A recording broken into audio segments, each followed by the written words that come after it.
My name is Newt Cornwell. I'm a registered pharmacist in the state of Oklahoma, in the city of Guthrie, Oklahoma, where there's a fabulous pharmacy museum, and it's called the Drugstore Museum, as we call it. And here is a drugstore set up. It's patterned after 1935 drugstore back then, with the old soda fountain and the homemade prescription drugs, and it's called Compounding Pharmacy. This is one of the few pharmacy museums that exist today. But if we were back in 1935, this would be a busy, busy place. We had the soda fountain, we had the tobacco room, we had people, I'd say like 4 to 5 people worked in the pharmacy alone. We have people coming from actually all over the world, and they come by and see this museum and have an idea. And Guthrie's loaded with history. They also came and they came in wagon loads because Guthrie was it. Guthrie had the doctors and the pharmacies. And what they would do, people come in and they would say, okay, pharmacist, I need something for my toothache. And he would say, okay, you need cocaine. And they would sign the bill here. They would sign a register, the date, where they're from, what they wanted, and they had to have a reason. Here's one from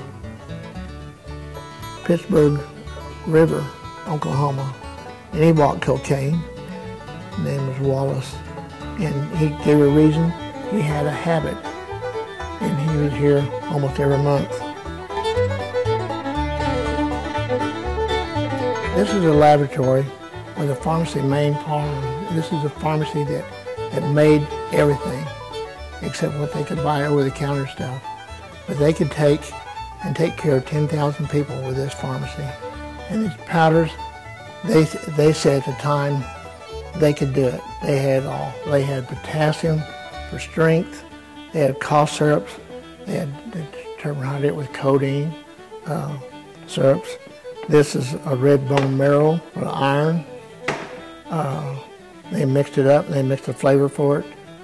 We had mosquito liquid to prevent mosquitoes put on you at the time. We had tooth powders, we could make that. For infections, they used a lot of course, when penicillin came on, penicillin didn't come along until World War II. And these are all combinations, all formulas is what we used. And they had books of it. Here's one for burns and scalds, for burns. Here's one for toothaches. Here's one for earache. And these are all formulas that they can make up. It even told how much. Here's an ear drop for 1 ounce. It says 3 drops in ear twice a day, and use cotton behind it. This cost us 20 cents.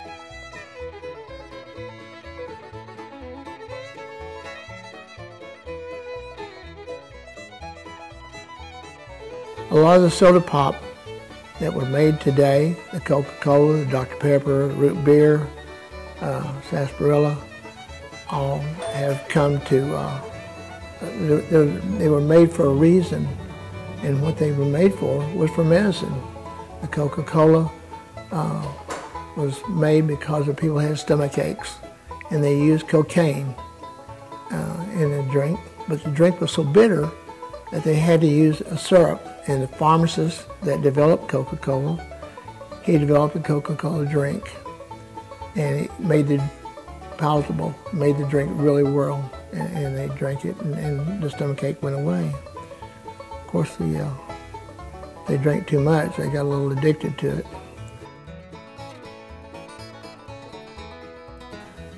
Pharmacists played a big part of the history of Oklahoma, and all over the world for that matter. So Guthrie has all this history.